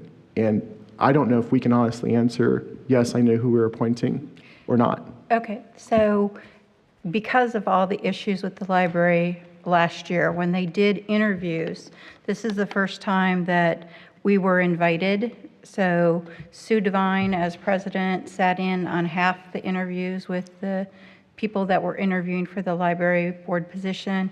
I sat in on the second half of people. So we were allowed to review the applications of the people that were seeking to be on the library board. They had, I believe, either 14 or 16 people apply to be on the board. We sat through the interviews, however, we have no vote. And when it came time for the board to select who they wanted, we had to leave. So we do not have authority to actually make the selection. And we could vote not take up to approve it, okay? But it would simply go to the local probate court for approval. I don't think they're binary choices. I think there's room to review. It's not, we only take, I don't think it's a binary choice. There's a third option. That's what I'm saying. Maybe we need to collaborate. It's not something we can do independently. That's my view. We can see if the library can amend their bylaws to have board members be a part of the interview process and a part of that selection process. And then they can report out, here's the candidates, here's why this person's the best person for that job. Because I take my vote seriously, and I know we all do. And if I just give a name with no bio or anything, I'm not in the best position to make an informed decision. And I think as an elected official, it is our duty to make sure we work and strengthen this collaboration to make informed decisions for the best of our community. And I think some people who are addressing this issue, that's one of the solutions they like us to review. Again, I support the library. My kids have a library card. They go in the library. I think of the library as a safe space. I think it should be a collection and a diverse group of ideas. That's not my issue. I'm even volunteering tomorrow at the library, the food program. I do that every Friday. I am a supporter of the library. That's not what I'm saying. I'm just saying when it comes to our vote, we should probably see and explore some ways to make that appointment process smoother so we can say, this is who the candidates were, this is the process, because that was the first time that happened. And I had a conversation with board members from the library board before that happened and asked and suggested, hey, we don't have a clue who these guys are. Can we be more involved? And then they reached out to Sue and invited. And so I'm supportive. I just think we need to maybe review that process and see if there's a way to strengthen that collaboration so we are informed when we nominate. The probate judge, he could choose to interview candidates as well. The probate judge doesn't just have to take a name. He or she could choose to interview, and that's what they do for the Veteran Service Commission.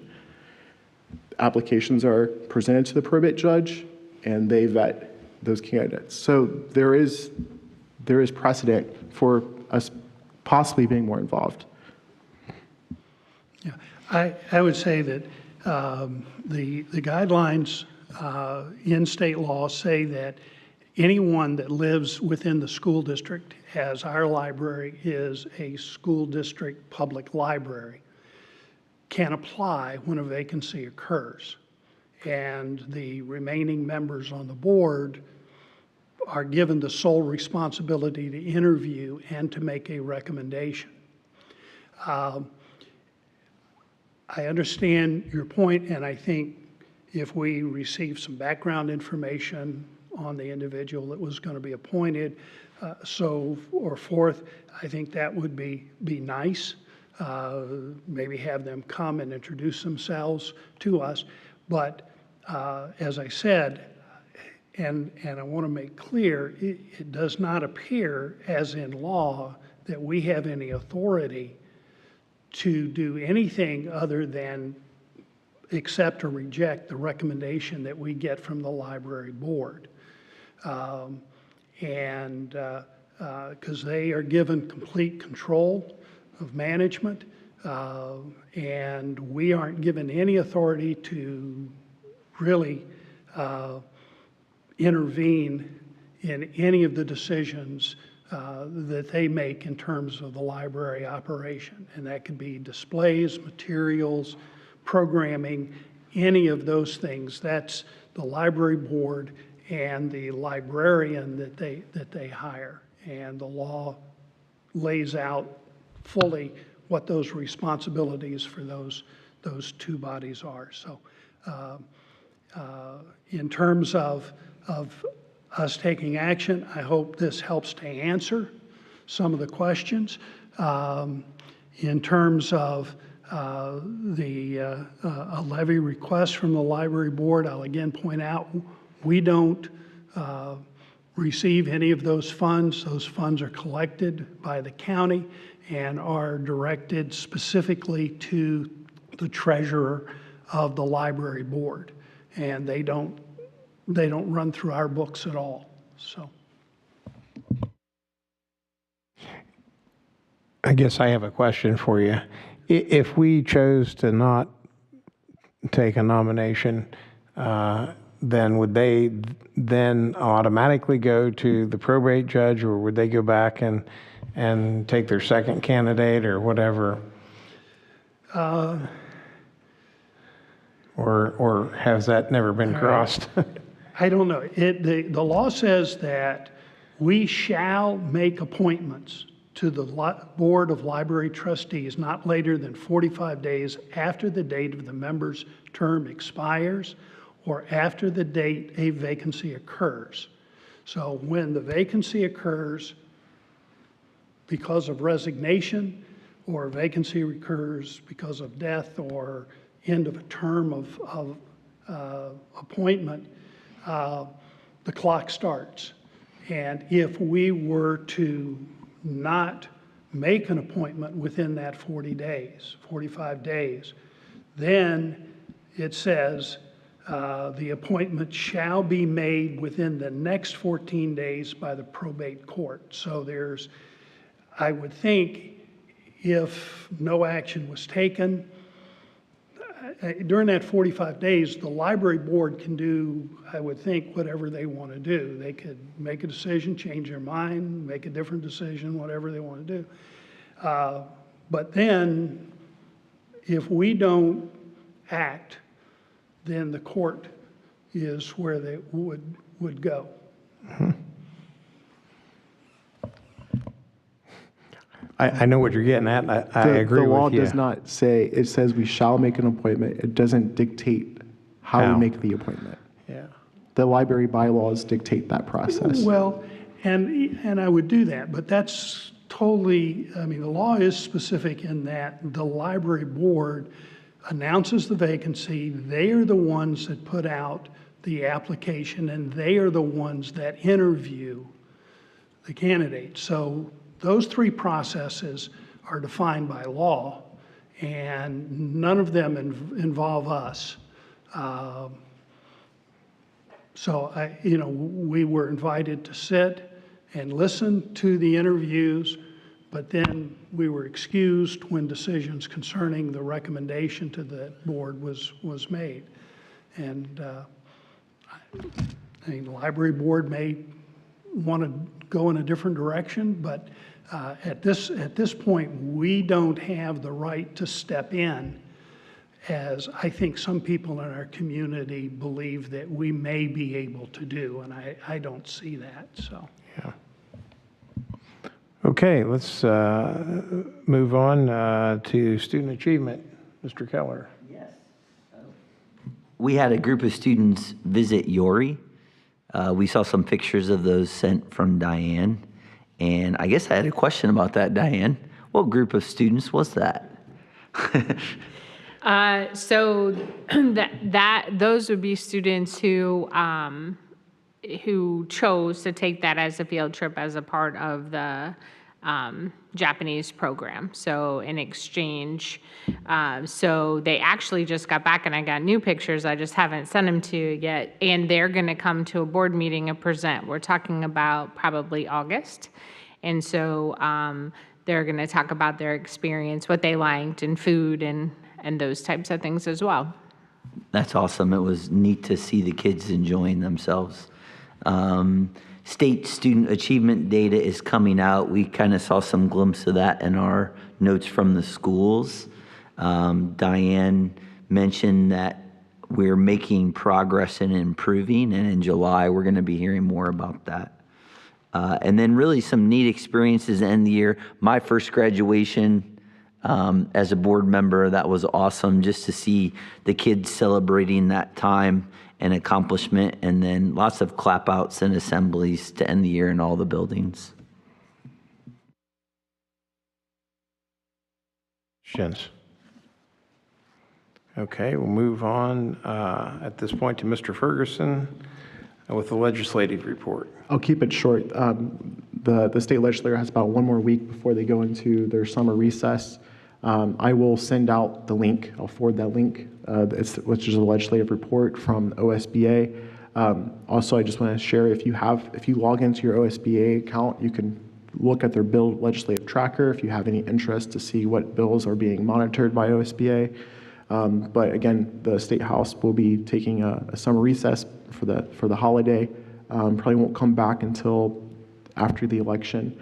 So anything that happens next year, I will probably give a good report next July just to see where things pan out. That's all. That concludes my report. Okay, and do you have a drug and safety report? For the drug and safety report, I am continuing to go to the Drug-Free Coalition meetings. We just had one last Tuesday. There's going to be an update with the strategic plan for the Drug-Free Coalition. And I believe the OES surveys, I don't know, are we getting a presentation from the school district side in the coming months? But the OES student surveys have been analyzed, and we'll have a presentation later this year by that. Great, thank you. And at this point, I need a motion to approve the draft minutes from the past meeting. So moved. I'll second. Motion moved and seconded. Is there any discussion on the minutes? Seeing none, we'll take a vote. Ms. Savage? Yes. Mr. Keller? Yes. Mr. Ferguson? Yes. Mr. Smith? Yes? Mr. Kelly? Yes. And at this point in time, we'll need a motion. We've moved to board actions, and we need a motion to approve permanent appropriations for fiscal year 25. So moved? Is there a second?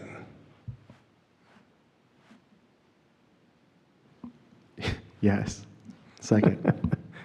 It's been properly moved and seconded that we approve the permanent appropriations. Is there any discussion?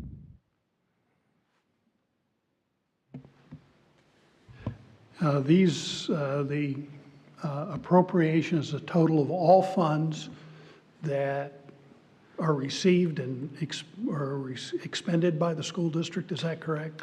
Yes, and it's required by law. So every district is doing this about this time, and I would say that it's, they call it the permanent appropriations, but it is anything but. So we're, as you can see, typically we're allowed to make adjustments as we go, whether that would be up or down, based on available funds, based on changes to the budget, those kinds of things.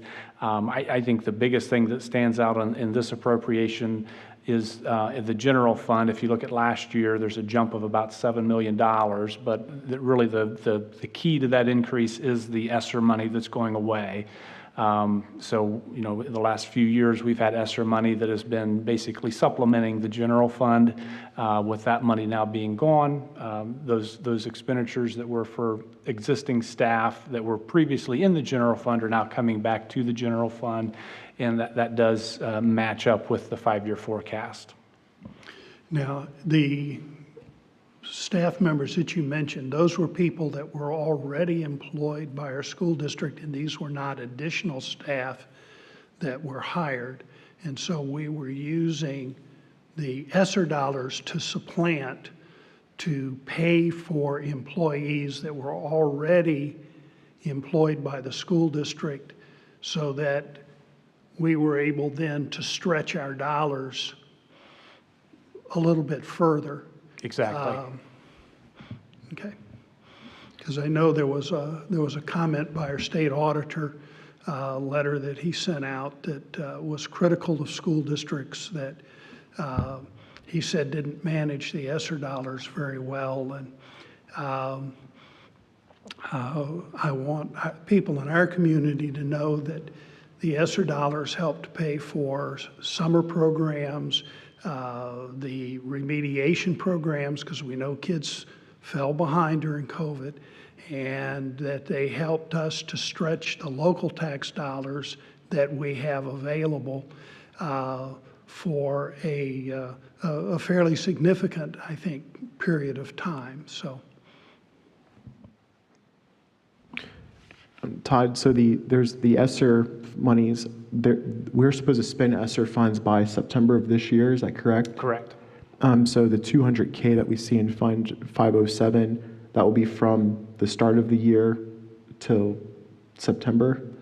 Yeah, that money will be fully gone by September. So in essence, what you see with schools is certified contracts go beyond June 30th, so they go through the end of August. So that'll, what's known as accrued wages. So the little bit of money that's left in ESSER will be wiped out by those accrued wages. Okay, and our 5-year forecast has already reflected, like, we're not going to see another adjustment of $200K in November's 5-year forecast?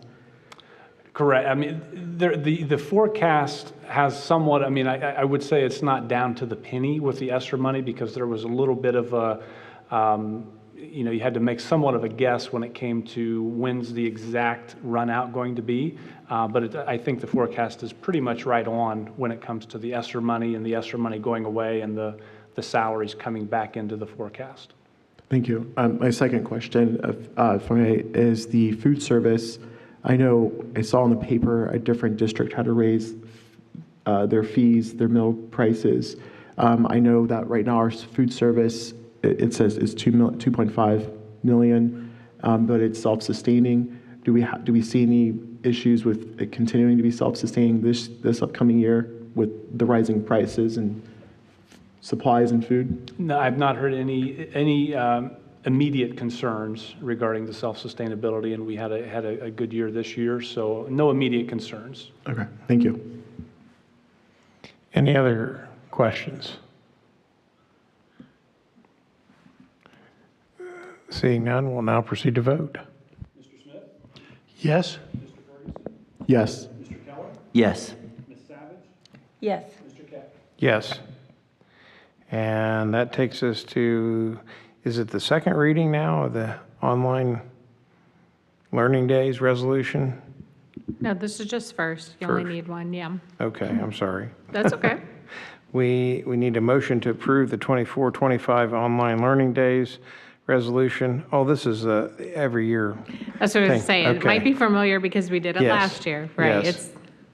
So we kind of have to do this every year. So I need a motion to do that. So moved. And a second? Second. Been properly moved and seconded that we have our 24-25 online learning days. And is there any discussion on that? Just that this is the plan for alternative makeup of calamity days. The teachers have agreed, they've signed off on this as they have in the past. Yes. How many calamity days do we have last year? I don't remember we ever had to use this last year. It's not going to impact my vote. I was curious. We didn't hit the maximum though. No, Okay. So. but you're stretching my memory. Sorry, no, That's sorry. okay. I never thought to ask until Yeah, just now. I know there were, my memory is that there were at least 3. Yeah. We keep a running spreadsheet. I just wasn't prepared for that, so. No, yeah. I just thought of it just now, but it's nice to we have a plan that's in place, but last year I don't believe we had to execute this plan, so. That's a good thing. Any other questions? None? We'll proceed to vote. Yes. Ms. Savage? Yes. Mr. Keller? Yes. Mr. Smith? Yes? Mr. Keck? Yes.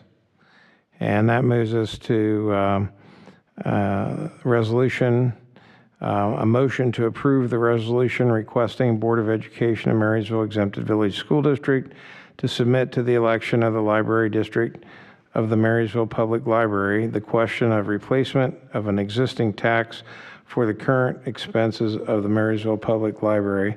And I do believe this is the second reading of that resolution. So I need a motion. So moved. Is there a second? Second?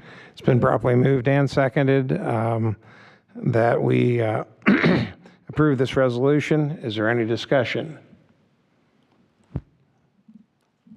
I'll just reiterate, the library has been very a great environment and support for my family, especially with toddlers, the literacy, with the story time, some of the STEM, and right now we see the food service programs relationship. They're a great partner in our community, and I just urge the community to really get involved, volunteer, support your library. Yeah, I know up in Raymond particularly, the school takes advantage of the public library. And at the main library in Marysville, we have students that go there to study after school, that go there to get books and to read and to find some place that they can learn. And we know that one of the basics is being able to read and having access to books that inspire, books that expand your knowledge, books that give you some questions to explore. Those are wonderful things. And being able to have access to the materials in our own school libraries as well as materials through the public library, I think enhances our entire community. So I know that the library expenses are going up the same as everybody else's, and I sincerely hope they're successful. Any other comments? Seeing none, we'll proceed to a vote. Mr. Ferguson? Yes. Mr. Smith? Yes? Mr. Keller? Yes. Ms. Savage? Yes. Yes. And that takes us to the treasurer's action items. So moved. Okay. Is there a second? Second.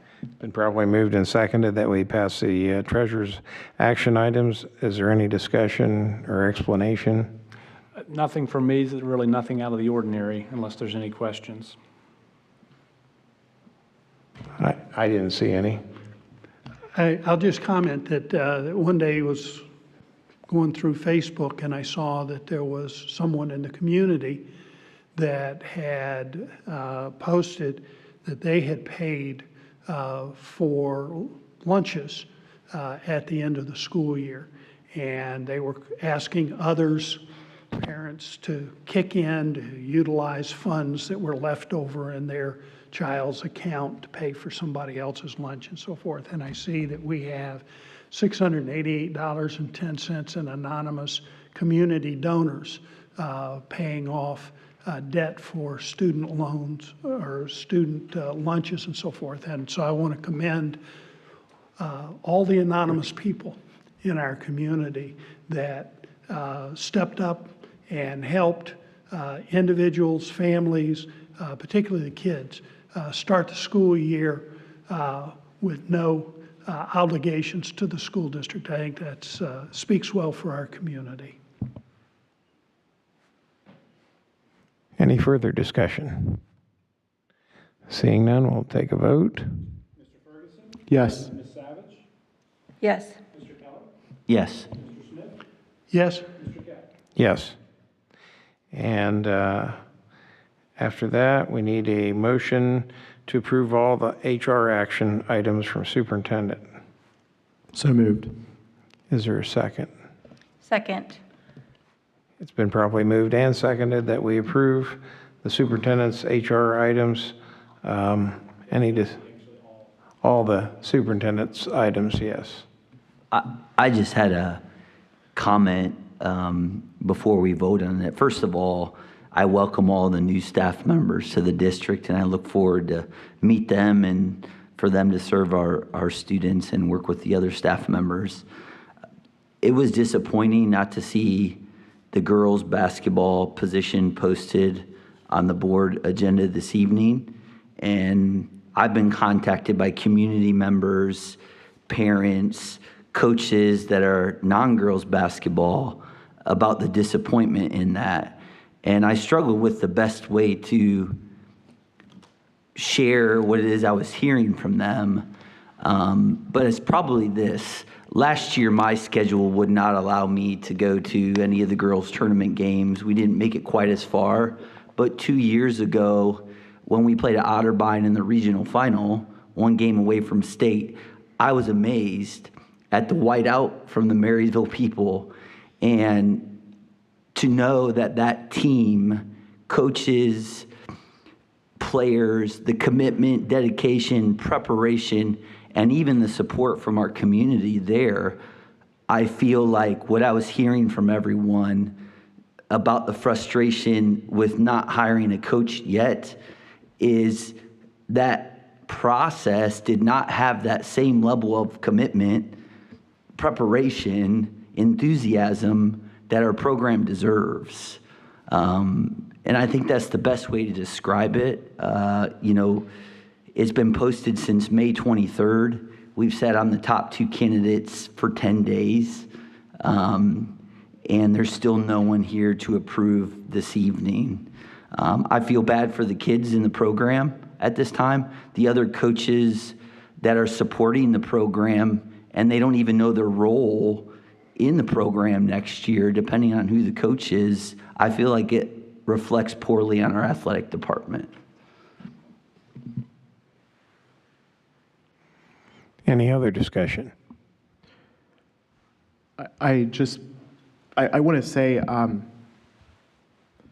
a different note, a little bit different note, I think we need to do a better job celebrating our departing staff members. And I know that's a little bit weird, but with the basketball coach, seeing a job posted without being informed of resignation and the success of the basketball coach in the program was shocking. But I understand the business, but I think we do great celebrating people who come. I think we should do something on their way out as well, because even tonight, principal at the early college high school, Jennifer Hinder, great principal. She's done immense value to students in our district. The Gross family, Mary and Ryan, very, very impactful individuals. Those are the 3 that I know. There's others, but with the basketball program in particular, record-setting 2 seasons, and then you have a job post position without, hey, thank you, or a way for the community to rally around and really express our gratitude and wish well. I know that's not maybe in our purview, but that's just my opinion. And resignations are hard, I understand. We've seen a lot of talent leave our district in the last year, maybe 2 years, but they have bright futures. And so we want to congratulate those individuals and where they're going. We want to welcome the people that are joining our team, and we look forward to meeting them as well. But that's just my opinion on some of the things I've seen as well. Any other comments? Seeing none, we'll take a vote. Mr. Ferguson? Yes. Mr. Keller? Yes. Ms. Savage? Yes. Mr. Smith? Yes? Mr. Keck? Yes. And we're on to, we need a motion to recommend approve all other superintendent action items to be included in the action. Are we done? All one? Okay. All right. Wow,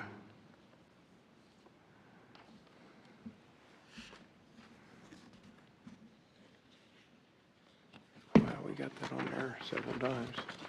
Huh? Yeah, we're ready for comments. And since I leave Mr. Ferguson out too many times, we'll let him go first tonight. I've probably shared too many opinions tonight, but so I'll keep my comments short. Just have a great night. And I know it's summertime, but your board's working very diligently preparing for the upcoming year. Please know that we're still involved, and obviously this agenda tonight was very heavy as well. And so we wish the best for our students and our community, and enjoy their summer. Even I do want to shout out Mill Valley, the PTO threw an event tonight, so they're doing popsicles, getting the kids together, and that's great. And there's nothing, it's this summer break. There's no reason for any schools to be doing any events, but Mill Valley is still keeping their community together. So I just want to give them a shout out, their PTO. Thank you. I want to thank our staff for the preschool presentation. That was extremely informative. I've had many questions over the years about the relationship with the Harold Lewis Center and our own preschool and how that whole system works. So that was very much appreciated. Just another shout out about the Let's Talk information that's available on the school website. There are so many, I'm going to say rumor mills going around on social media and in the community. I would just request that people go and look at the fact information, and then there's a place for you to submit questions. So, and we would love to have those questions as a district so we can include that into future information. So, thank you. Mr. Keller. It's been really neat to see the kids throughout the community this summer enjoying their summer break. I guess my words to encouragement to our staff members still working, when the kids are away, it's worth it what you're doing now for next year. Someone like you, Todd, that looks at spreadsheets and numbers all day. I couldn't do that ever, but it's worth it. When the kids get back here, it will all be worth it, that summer preparation. Mr. Smith. A couple of things. I know that tonight we voted to hire an early college high school principal, Scott Bennett, and I think you told us he was not able to be here. He had something planned at this time. So I look forward to him coming and being introduced to the board. I think with summer, a lot of people think that teachers just kick up their feet and sit back in the shade. And I know that the vast majority of our elementary teachers are planning what they're going to do in their classrooms, and they're going to take a little bit of a break, recharge a little bit. But end of this month, throughout July, they'll be stopping in their classrooms and putting letters up on the board and pictures and getting everything organized for the first days of school. We have a lot of teachers that are in school themselves, working on coursework and degrees and expanding their knowledge, and some that are taking advantage of other opportunities for them to become more proficient, more knowledgeable in some sort of an experience that will help them build the relationships that allow kids to flourish in our school district. So I know our teachers are not in the classroom necessarily, but they're working hard in all the other areas to get themselves ready to be the best that they can be and expect the best out of the students that they will teach. The last thing I wanted to mention was that there was a donation that was made for the benefit of students in Marysville schools. Former student of mine sent a text message to Ken Chafin and myself back in April and said she would like to make a donation. That donation was $25,000. I would point out this is not the first time that she's made generous donations. It's been a while, but after she became employed as an attorney, she made some rather significant regular contributions early on in her career. We were able to meet with her, talk with her, and so forth. And I will share that my wife prepared food for the mock trial program that I was advisor for.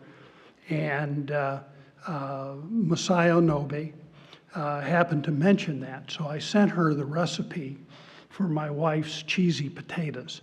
And so I'm going to read in full the email that we exchanged after we met, and she wrote the check and gave it to Ken.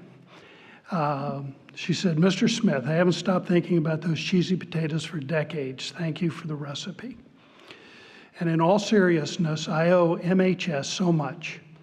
I was really nervous to start at a new school as a freshman." She had attended Bell Fountain previously, and was lucky to be welcomed to such a fantastic community of students. In hindsight, I realized that the culture was established by the teachers and staff who created an inclusive environment and allowed for someone like me to flourish.